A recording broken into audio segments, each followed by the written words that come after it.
morning. Ayan po, nandito ako sa aming kamuting kahoy. Ayan po. Malaki na siya, wala pa siyang isang buwan po. Ayan.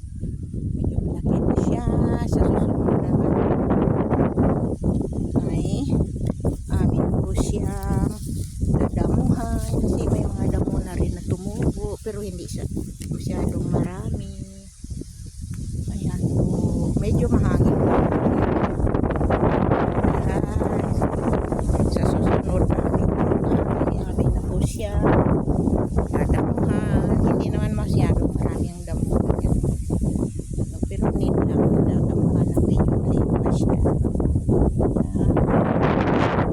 Garden hectares po ito. Kamuting kahoy lahat aming tinanim. Yan po ang sikat ng araw. Medyo madilim. Makulimlim dahil cold weather na. Thank you very much po.